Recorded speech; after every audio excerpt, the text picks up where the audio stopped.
Chapter 5, Freedom of Expression, Part 4 of 4, Hate Speech and Pornography. The learning outcomes include define hate speech and evaluate what freedom of expression rights may apply in those situations. Define pornography, although we may not be able to agree on a commonly accepted definition. Explain child pornography and the severe penalties associated with violations of these laws.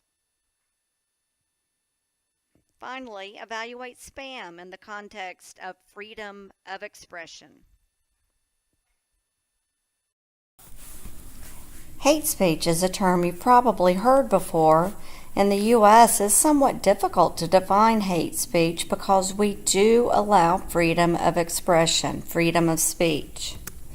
Hate speech has to be something persistent, malicious, harassing, aimed at a particular person because of their gender, their sexual orientation, their race, whatever it might be. While the U.S. government does have to follow the First Amendment, internet service providers and hosts such as Facebook, YouTube, all your social media sites, they can remove content that does not meet their standards, whatever their standards are. Public schools and universities, being agents of the government, follow First Amendment, although you're still going to have codes of conduct that you have to follow, much like you have to follow here at KSU. If you happen to be a U.S. citizen and you post material on a foreign website that's illegal there, say pornography, where it's illegal in many countries, many Middle Eastern countries we hear about, and you might be prosecuted if you go to their jurisdiction or if it's a grievous enough offense if the U.S. allows you to be extradited. Pornography means different things to different people. Obviously, it's a very difficult concept to define. As we discussed earlier, the justice said, I don't know what it is, but I'll know it when I see it. Pornography is not illegal for those that are of age. The courts can't agree what even pornography is and whether they should use local, county, state, city, regional, national community standards. Then comes the problem of defining those community standards, and there's never complete consensus within a community or a group. The groups we belong to, we all belong to multiple tribes. We belong to people based on where we go to school, where we work, who we are, who our family is, our culture, etc. We belong to many different groups or tribes. The standards among those groups may not be consistent. Within an organization, companies have to take reasonable steps to prevent pornography if it's explicitly outlined in their code of conduct. So they need to establish an acceptable use policy that says you can't do this or you can do this. There are times people are doing research on pornography and they may need to visit sites. There could be health department reasons for visiting, trying to get pornography actors that have a sexually transmitted disease and you're trying to stop the spread of it. So there could be valid reasons, but they have to be clearly outlined. Those that violate the policy must then be punished in some way. A law without any enforcement or any repercussions is no good. And companies can set their own acceptable use guidelines. Child pornography, however, is different. Anyone who's in possession of child pornography is guilty or is alleged and may be punished by the federal government, punishable by up to 5 years in prison for each offense. Some states do require that technicians who work on a computer must report child pornography if they find it. That varies by state. But child pornography is different because we try to protect our children.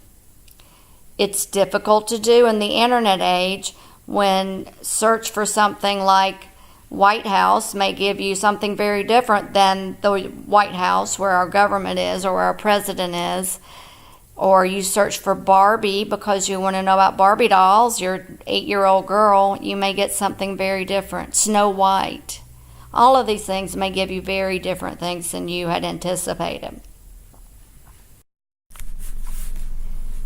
You've probably heard of sexting, where people send explicit photos from themselves to others, or just because they're adults. Nothing wrong with it. But then if they get compromised, the files are broken into, then they're going to have that online, just like pictures. So be careful what you post, what you do, who you send stuff to, things like that. Sexting obviously has grown recently, and with new technology, new applications of technology, it seems like the younger people tend to find it first, like Snapchat, where you have a short video that disappears, quote unquote, after a short time. They don't really disappear, and they actually were used in the Ross Harris case. I'm not sure if they were used in court, but people were able to recover information he had exchanged with underage girls. But sexting does have implications for a violation of privacy if what you send, the pictures you send, are grabbed by someone else without your permission. It can get very important in the context of child pornography, because if a 16-year-old girl sends a picture of her breast, for instance, to her boyfriend who's 17, they both are in possession of child pornography. They may not be punished, but they might be. You have to make sure every copy is gone as far as you can throughout the internet. It becomes really messy, can be prosecuted under federal law even as a child. In fact, at a nearby school a year or two ago, there were some kids, high school kids, in the lunchroom making out. So of course, a large lunchroom with lots of teenagers, high school teenagers in it, what do you think they did? They pulled out their cameras and videotaped it. Became a problem. The police got involved. They got suspended, expelled, all of the people involved in the acts, as well as those people who videotaped it. So make sure our children and you understand, when you're filming, you better make sure everybody there is of age and gave consent for whatever it is you're doing. But when you get to things that involve nudity or sex, then people are obviously much more likely to want it to be private. If you or they want it to be private, don't send it to anyone else, is the best advice. You can take a look at this video if you get a chance. It just shows you the future of internet privacy. In a nutshell, we have very little, although we can encrypt text messages using an app like Signal, one I use, but I have very few friends who use it, but it's encrypted end to end. There are others you can use as well, and you can encrypt your email end to end. You can do it in Gmail. There are ways you can do it, but you need to make sure that you are keeping private information private. You may have heard of this, where robots go out and scan other places. For instance, say I'm shopping on Amazon, which I do way too frequently, and I want a comparison price. Well, Amazon may go out and grab and say, here's what it is at eBay. Actually, a price comparison will give me Amazon and eBay and Walmart and somebody else.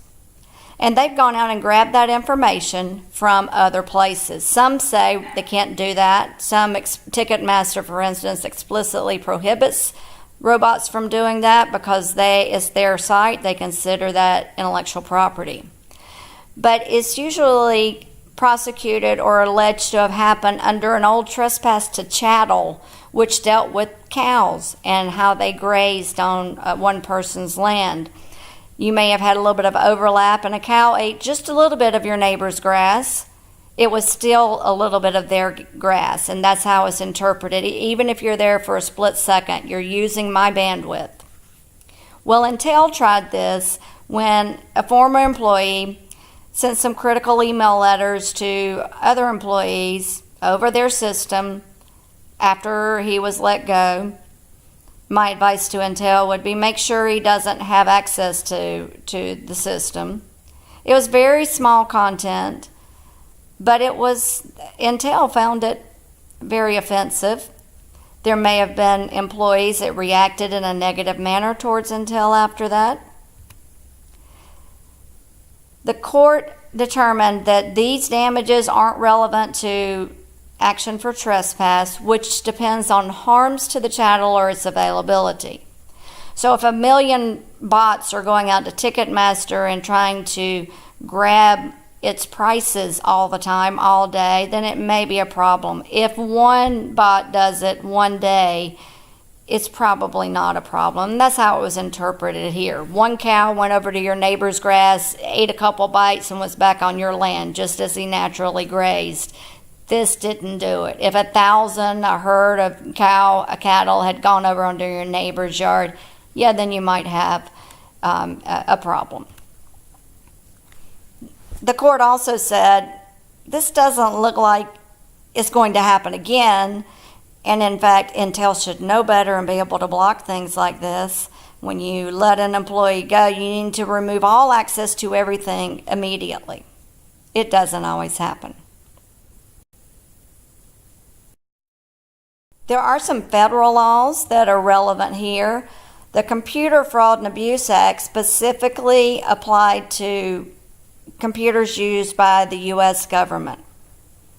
Well, that's a lot of computers, but it's not my computer or your computer unless we're a government contractor. Computer fraud and abuse makes it a crime to intentionally access or cause damage. So you're in on the whitehouse.gov site where you shouldn't be, trying to change things, or you're trying to get a virus or adware or malware or a Trojan horse to come up. You're trying to make it come up and harm a U.S. computer. The USA Patriot Act, which you have a discussion board on, it applied the virus rule. If you intentionally introduce a virus to any computer system, not just government owned, you might be prosecuted and sent to prison. Before that, it was not a crime. It wasn't a criminal offense to put a virus on someone else's computer, unless you could allege and quantify the harm that resulted. You still might find it difficult because there was no law that said you couldn't put a virus on someone else's computer explicitly, like part of the Patriot Act does.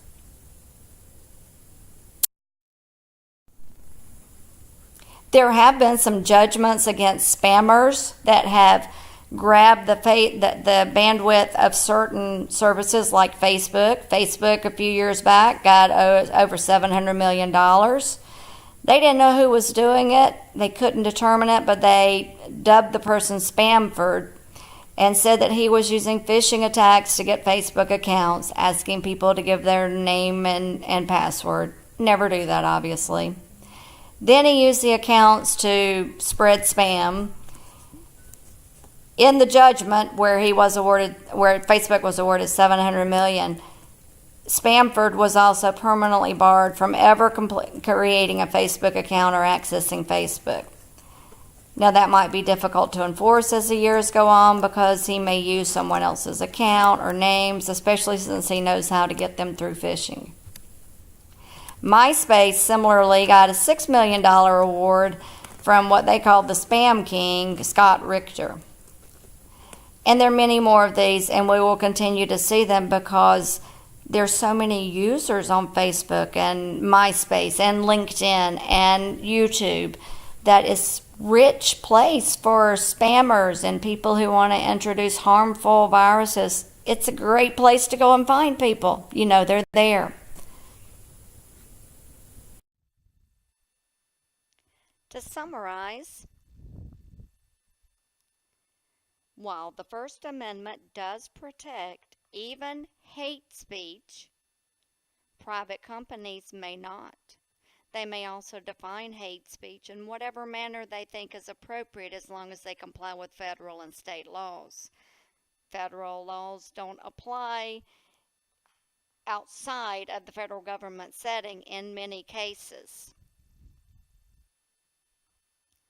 Federal laws do prohibit child pornography, online defamation, hate speech in certain contexts, and spam that violates guidelines established, as well as some forms of anonymous communication. But generally speaking, federal laws will allow you to have hate speech or to speak hate speech against another group.